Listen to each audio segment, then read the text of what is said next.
उन तमाम संविधान विरोधी ताकतों को कि जब तक भीम आर्मी है, आजाद समाज पार्टी है, हमारे नेता है, हमारे पदाधिकारी है, भीम आर्मी आजाद समाज पार्टी का कार्यकर्ता है, न संविधान की तरफ आंख उठाने देंगे, न संवैधानिक मूल्य।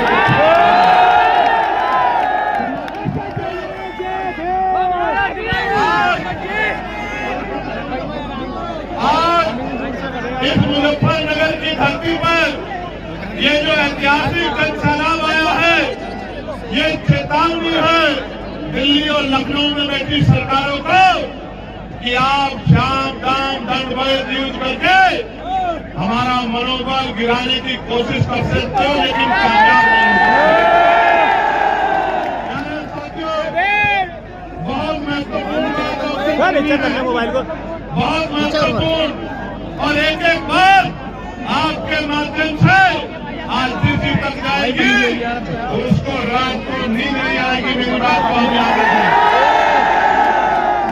सर्वप्रथम तो मैं उन तमाम संतों गुरुओं महापुरुषों को नमन करता हूँ जिन गुरुओं संतों महापुरुषों ने अपने जीवन का एक एक पल लगा दिया इस भारत में समतामूलक समाज बनाने के लिए। मेरे भाइयों बहनों, आज जब आप कैसे निकले, मैं माफी चाहता हूँ आपसे। प्रशासन और पुलिस की गैर जिम्मेदारी की वजह से मैंने अपनी आंख से देखा 5-5, 6 से 8 किलोमीटर से चल के मेरी माओ को, मेरी बहनों को, मेरी बच्चियों को, मेरे बच्चों को, मेरे भाइयों को, मेरे बड़े बुजुर्गों को सड़कों पे अपनी एनर्जी को लगाना पड़ा। मैंने आपके दर्द को देखा, मैं समझ जानता हूँ, मैंने अपनी आंख से देखा।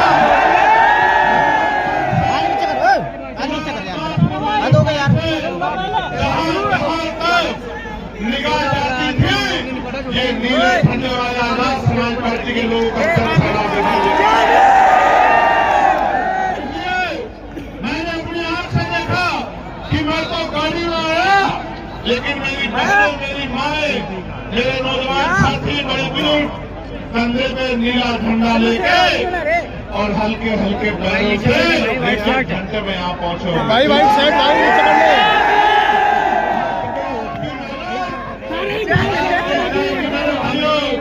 आज की आपकी मेहनत एक नया सूर्य निकालने का काम पश्चिम उत्तर प्रदेश में करेगी और रोशनी पूर्वांचल तक जाएगी और उसकी खबर दिल्ली तक जाएगी। मेरी बात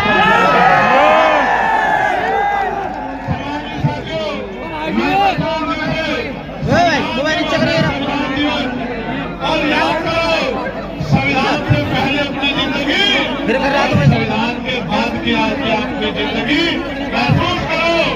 अगर संविधान नहीं होता तो क्या स्कूल के मास्टर का बेटा लोकसभा का मेंबर बन पाएगा?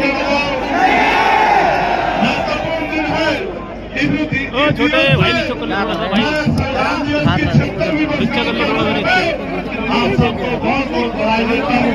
और मुजफ्फरनगर की क्रांतिकारी भूमि पर संवैधानिक मूल्य बचाओ भाईचारा बचाओ अभियान के तहत संवैधानिक अधिकार बचाओ भाईचारा महारैली में आप लोग पहुंचे हैं और जितने कार्यकर्ता पदाधिकारियों ने जो इस मंच पर बैठे हमारे नेता जो नीचे वहां झंडा उठा के वॉलंटियर बन के काम कर रहे हैं, जो चौक चौराहों में खड़े होकर अपनी बसें निकलवा रहे हैं, आज आपने मेरे ऊपर जो ऋण रखा है, जो कर्ज रहा है, मैं चंद्रशेखर आजाद अपने पूरे आंदोलन की तरफ से, अपने नेताओं की तरफ से आपसे वादा करता हूँ, जहाँ आपका पसीना पड़ेगा हमारा लोग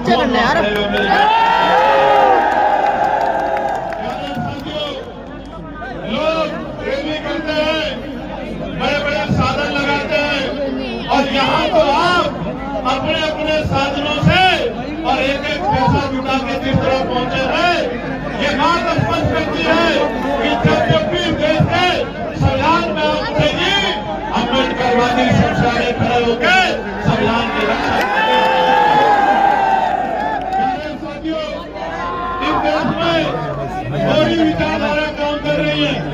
एक पूरे अम्बेडकर परिवार की विचारधारा, बाबा साहब अम्बेडकर की विचारधारा, मामला राम वर्मा जोशी महाराज की बात की विचारधारा,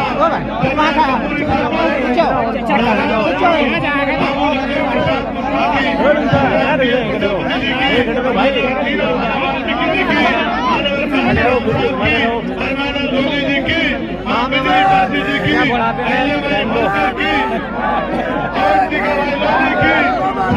भाई की,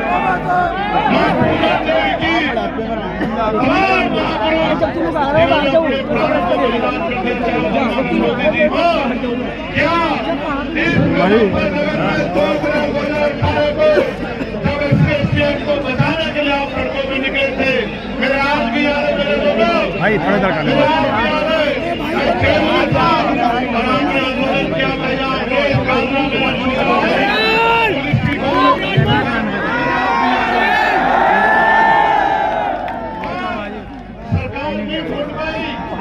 क्या पीछे हो जाओ भाई, थोड़े से पीछे हो जाओ, थोड़े से पीछे हो जाओ भाई, भाई थोड़े से पीछे हो जाओ।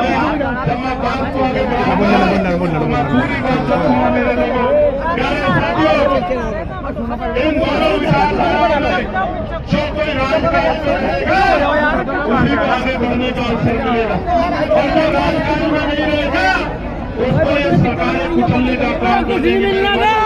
इसलिए इन दोनों विचारधारा में जो संघर्ष चल रहा है, पहली पूरे साहब भैया अम्बेडकर की विचारधारा और दूसरी मनवाद की विचारधारा, जिसकी सरकार आज केंद्र में और राज्य में बैठे हुए, इन दोनों विचारधारा में जो संघर्ष चल रहा है, जो सत्ता में बैठेगा उसी को आगे बढ़ने का अवसर मिलेगा।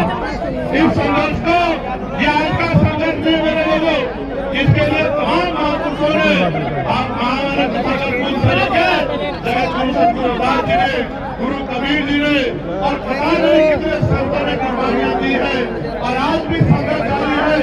हम लोग भी कुर्बानी के लिए तैयार है, लेकिन छुपने वाले नहीं है मेरे लोग।